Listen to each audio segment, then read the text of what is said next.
प्राचीन भारत की धरती पर एक ऐसा नगर था जहां राजमहल की चमक दमक के साथ साथ आम लोगों की जिंदगी भी अपने रंग बिरंगी जगह पर थी।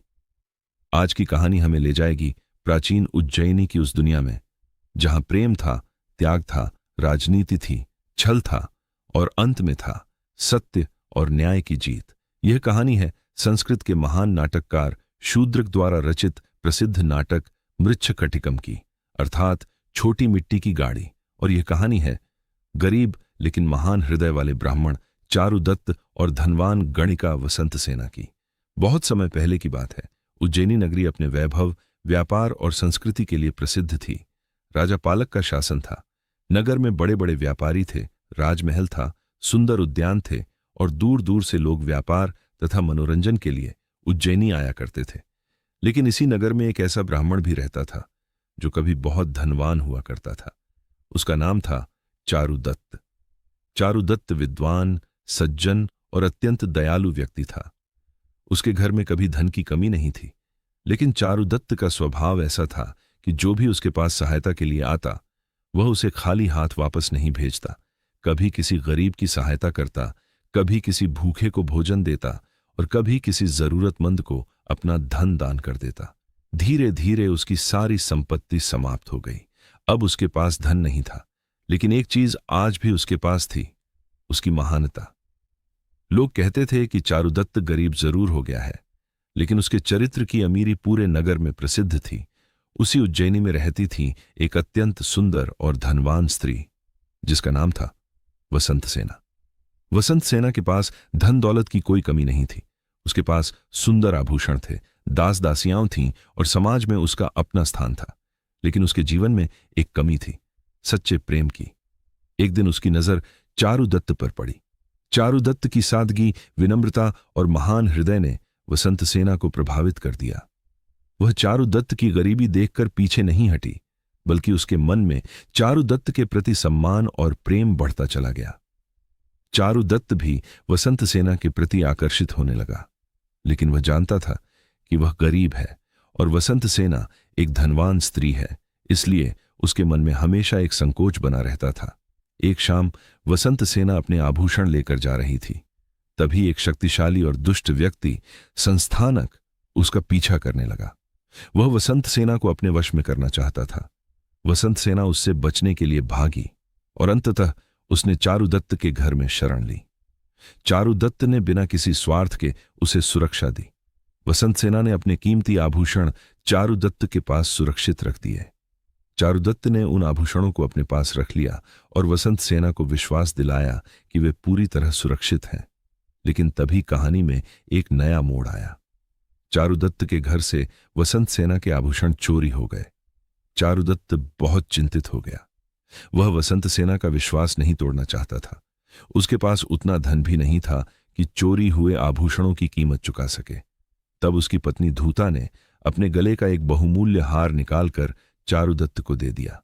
धूता ने कहा, यदि इससे वसंतसेना का विश्वास बच सकता है तो इसे उसके पास पहुंचा दीजिए। चारुदत्त ने वह हार वसंतसेना को भेज दिया। वसंतसेना समझ गई कि यह केवल आभूषण नहीं, बल्कि चारुदत्त की ईमानदारी और सम्मान की निशानी है। उसका प्रेम चारुदत्त के प्रति और भी गहरा हो गया।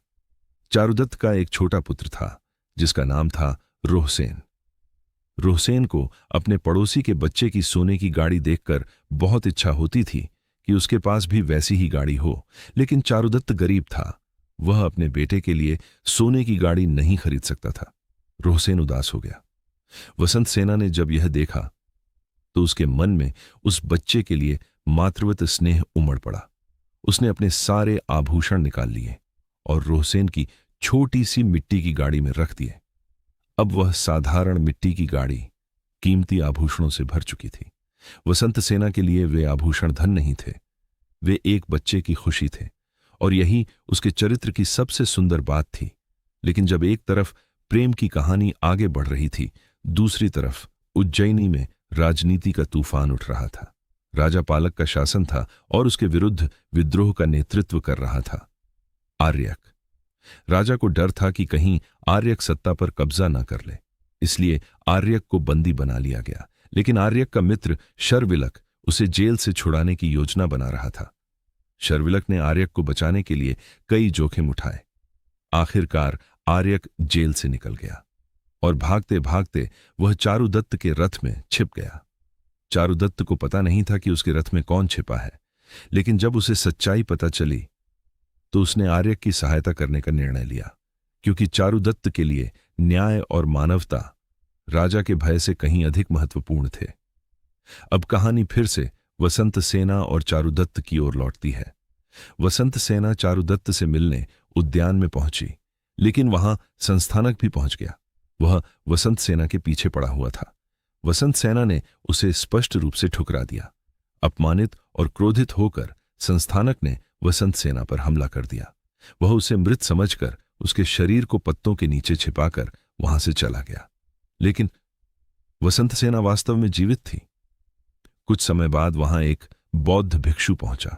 उसने वसंत सेना को देखा और उसकी सहायता की। वसंत सेना की जान बच गई, लेकिन तब तक घटनाएं बहुत आगे बढ़ चुकी थीं। संस्थानक ने स्वयं को बचाने के लिए चारुदत्त पर आरोप लगा दिया। उसने कहा कि चारुदत्त ने ही वसंत सेना की हत्या की है। चारुदत्त निर्दोष था, लेकिन परिस्थितियां उसके विरुद्ध थीं। एक एक करके ऐसे प्रमाण सामने आने लगे जिनसे ऐसा लगने लगा कि हत्या चारुदत्त ने ही की है। चारुदत्त ने अपनी निर्दोषता साबित करने की पूरी कोशिश की, लेकिन न्याय की प्रक्रिया में झूठे आरोपों का प्रभाव इतना बढ़ गया कि अंततः चारुदत्त को दोषी ठहरा दिया गया और उसे मृत्युदंड की सजा सुनाई गई। चारुदत्त को मृत्युदंड के लिए ले जाया जा रहा था। पूरा नगर इस घटना को देख रहा था। एक ऐसा व्यक्ति जिसने जीवन भर दूसरों की सहायता की, आज स्वयं मृत्यु के द्वार पर खड़ा था। लेकिन चारुदत्त के चेहरे पर भय नहीं था। उसके मन में केवल एक बात थी, सत्य कभी न कभी सामने आएगा।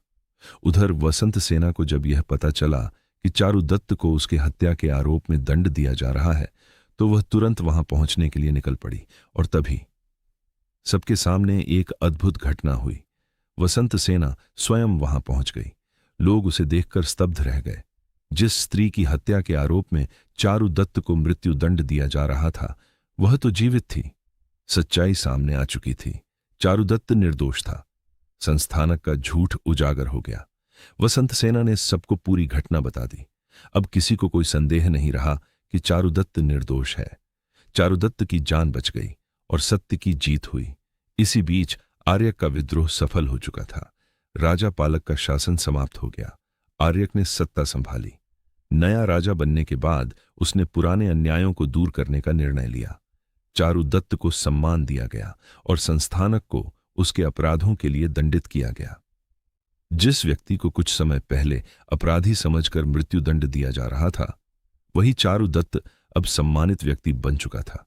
अब वसंत सेना के सामने एक निर्णय था। वह चारुदत्त से प्रेम करती थी, लेकिन यह प्रेम केवल आकर्षण नहीं था।